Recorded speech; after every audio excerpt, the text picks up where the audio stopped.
दयालु रेस्टोरेंट मालिक हमेशा मुझे खाने के लिए अंदर आने देता था। भले ही मेरी बदबू से उसके कस्टमर दूर भाग जाते थे, लेकिन मालिक को बिल्कुल भी बुरा नहीं लगता था। यहाँ तक कि उसने शेफ से और बनाने के लिए भी कहा। मुझे बहुत शर्मा रही थी, लेकिन 7 दिनों से कुछ न खाने की वजह से मैं खुद पर काबू नहीं रख पा रहा था। मैंने 3 किलो खाना झटपट खा लिया। होश में आने पर मुझे बहुत शर्मा रही थी, लेकिन मालिक ने कोई नफरत नहीं दिखाई।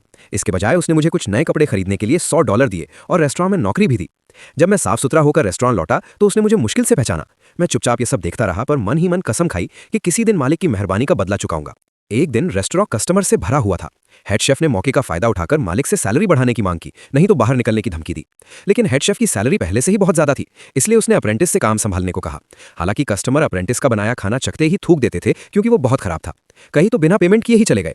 तब मालिक को प्रॉब्लम की सीरियसनेस का एहसास हुआ। उसे पता चला कि हेड शेफ ने अप्रेंटिस को अच्छा खाना बनाना बिल्कुल नहीं सिखाया था। तभी एक गैंग लीडर यहाँ एक खास गेस्ट के लिए डिनर होस्ट करने का प्लान बना रहा था। उसने वेटर से कहा कि रेस्टोरेंट में अफरा तफरी ना हो, इसके लिए जल्दी से खाना सर्व करें। मालिक के पास हेड शेफ को सैलरी बढ़ाने के अलावा कोई ऑप्शन नहीं था, लेकिन उसने मना कर दिया। उसने अपनी सालाना सैलरी बढ़ाकर $3 लाख करने की डिमांड की। उस पल मालिक कंफ्यूज हो गया।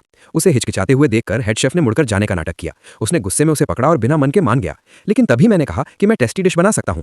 जब मैंने चाकू उठाया तो सब हैरान रह गए, क्योंकि मेरी स्किल्स वहां मौजूद किसी भी दूसरे से बेहतर थीं। ये देखकर हेड शेफ गुस्से से भर गया। सैलरी बढ़ाने का अपना प्लान फेल ना हो जाए, इसके लिए उसने सारा सामान हवा में फेंक दिया, जिससे मेरी बनाई हुई तैयारी खराब हो गई।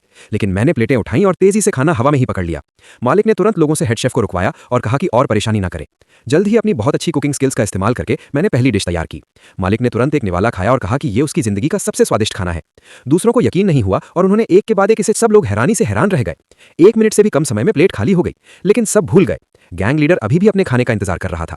यह जानकर मैं तुरंत खाना बनाने के लिए दौड़ा और गैंग लीडर के लिए जल्दी से डिश तैयार की। जिस पब्लिकली ट्रेडेड कंपनी को वो होस्ट कर रहा था, उसके सीईओ को यह बहुत स्वादिष्ट लगा और उन्होंने रेस्टोरेंट में $10 मिलियन इन्वेस्ट करने का फैसला किया। दया एक ऐसा इन्वेस्टमेंट है जो दिखता नहीं है। कभी कभी आप किसी को चावल का कटोरा देते हैं जो भविष्य में आपके पास महल बनकर लौट सकता है। दूसरे पार्ट के लिए कमेंट में